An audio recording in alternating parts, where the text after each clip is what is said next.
And one really nice thing is we do have a master bathroom. It's pretty small, but it's a master bathroom. And one of the ways that we're hoping to make it not feel so cramped is by changing this door out to be a pocket door.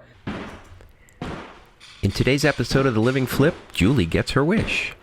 We not only rebuild this bathroom wall with a pocket door, we move it out to make the bathroom bigger. We also deal with a roof leak and already need to correct an issue with the hardwood flooring in the kitchen. Once upon a time, a boy met a girl working for a mouse. They fell in love and realized they'd never own their own home working for the mouse. So they packed up a big truck and moved to New Jersey, lived in a basement to save money for a year, and bought a foreclosure to fix up while they lived there. This is their story. Remember I asked in one of the early episodes how far we should move this wall out. Well, we got a lot of feedback and the consensus was 12 inches. And that brings it to about here, which makes it dealable for me to do the corner with the sheetrock. And there'll still be room for a curtain, something like that. Now what I'm gonna do next is cut out the subfloor here, or I shouldn't say that, the underlayment. I'm gonna bring it down to the subfloor, which is that level right there. Rather than piece that, I'm just gonna replace all of this because if you remember back in the corners over there, it's a little bit rotted anyway. So this entire underlayment is going to be cut and taken up. All right, when I took up this subfloor, you can see it looks like it's wet here, like there was moisture, and I was worried about it. And this is actually in the bedroom, but it's underneath this underlayment. So this is the subfloor exposed. And that's why it's a good thing to have the moisture meter, because I can make sure that it's reading low. So that's not currently moist. It's not currently damp. So it was wet at one point, but it's not wet anymore. So we're good. This was the piece of plywood that I picked up from over here. So that we knew was rotted in the corner, and you can see that it is. This is the underside of it. And yeah, you can see it's black. The good news is it is not too moist. It's actually, it's an old leak. Let's put it that way. And maybe that's because the house had been empty for so long that it dried out. But that's actually a good thing because the subfloor is not damp either. So that's really a good thing. Let's try a 3-pointer. There we go. Yes.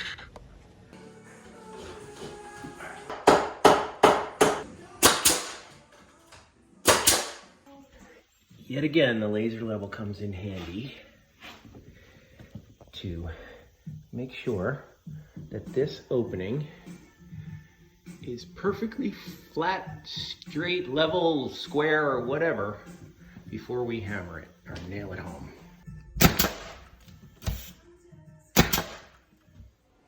All right, the pocket door is in and it works. And it had a first coat of paint as well. Now, a lot of you are probably going to say, wow, this was an awful lot of work to just gain 12 inches of space in the bathroom. And what I would say is, well, I was going to have to tear this wall down anyway because she wanted a pocket door. Remember, this room needed a pocket door. The old door covered the window and it covered the vent. So the pocket door was kind of, I think, mandatory. So if I was going to rebuild the wall anyway, it really wasn't that much more work to build it out a foot.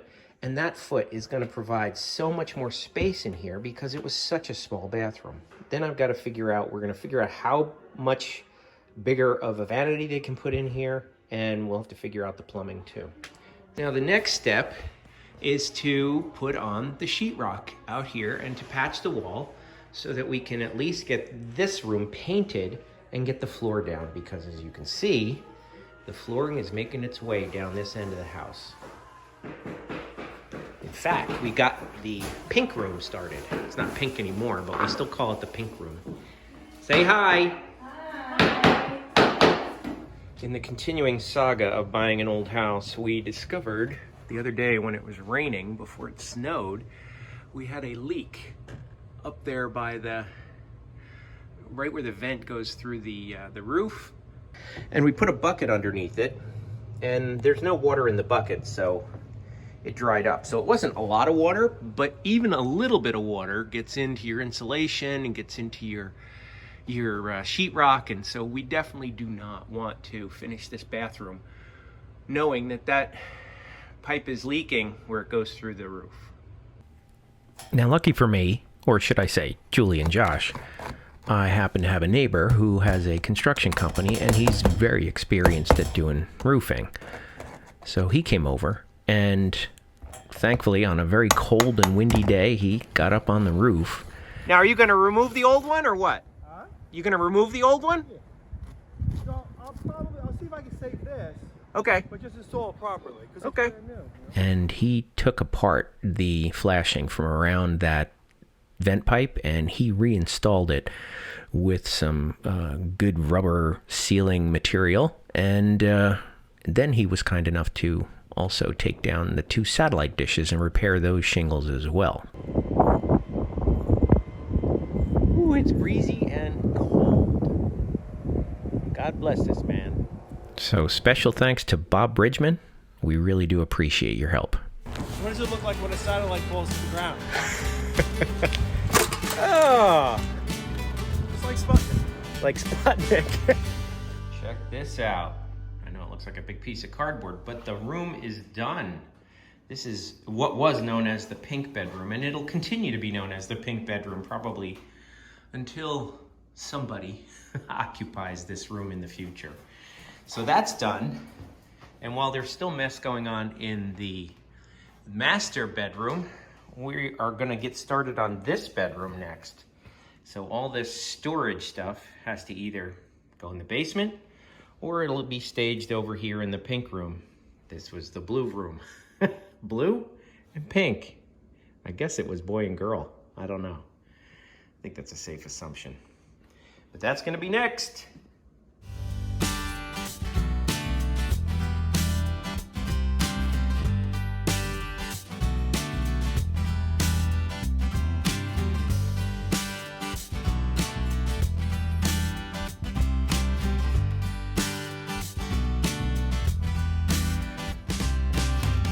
Going on here, we got the flooring started into the living room, and the reason we did that is because we finally got the appliances out of that room now that this floor was done. So they look really good. It's really nice. It's coming together with nice stainless steel appliances, and they're still not completely installed. I have to work on the dishwasher, and the refrigerator ice maker line has to be hooked up. What we found, though, is that we kind of had a change of heart on where we were going to put the island. And it's causing us a bit of rework. So when we originally positioned the island, we didn't have these appliances here. So we actually were using the edge of the cabinet here and saying, okay, let's line the island up there. Well, when we got the refrigerator here, we noticed how much more it sticks out. And it just made it very cramped in here. And you can see that we planned on putting electric in the island. I'm going to put a convenience outlet there. And where that board is just too close, where that cutout is, where the wire comes up, is just too close to this refrigerator. So we decided we needed to push it over about a foot. And so that's going to be the new front edge. It's not much, but it's enough that means we have to move that wire and then repair this board. So it's definitely extra work, but I think it'll be worth it in the end. Now, things are never as easy as you think they're gonna be. So I drilled a new hole and I tried to fish a coat hanger from this hole to that hole, and somewhere around here, there's blocking in the floor. So I can't get through. So I'm gonna have to do a little surgery down in the basement. All right, using my stud finder, I could tell this is the joist. That's the hole that I poked. This is approximately where the wire is now. And this is where I feel the blocking with the stud finder. So I'm going to cut right here and see if we can fish the wire underneath that joist or that blocking right there. A few moments later. All right, success. There's the blocking, and if you look, you can see that's where the new hole is that I drilled. And let's see, maybe we could even see the old one. Yeah, there's the wire right there. All right, here you can see I fished the wire through the hole, so it's out of my way upstairs. I will deal with getting it back up later, but for now I need to return to fix that piece of wood.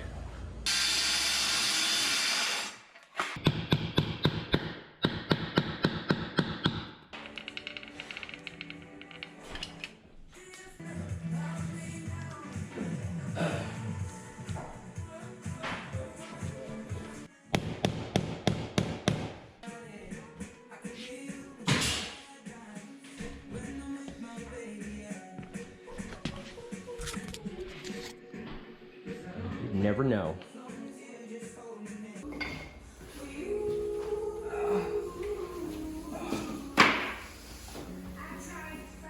Tough getting up, huh, Josh? A little bit. A long road. Looking good, though. Good it is. First. Yeah.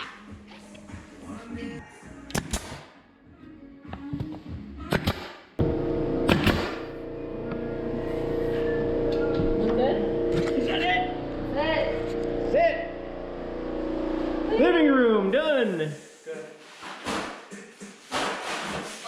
Probably look exhausted. You guys are exhausted. Look at that, all one consistent floor. Yeah. If you'd like to win one of several official Living Flip hats, complete with a HandyDadTV button, please be sure to subscribe to the channel, like the video, and leave a comment below. Thanks.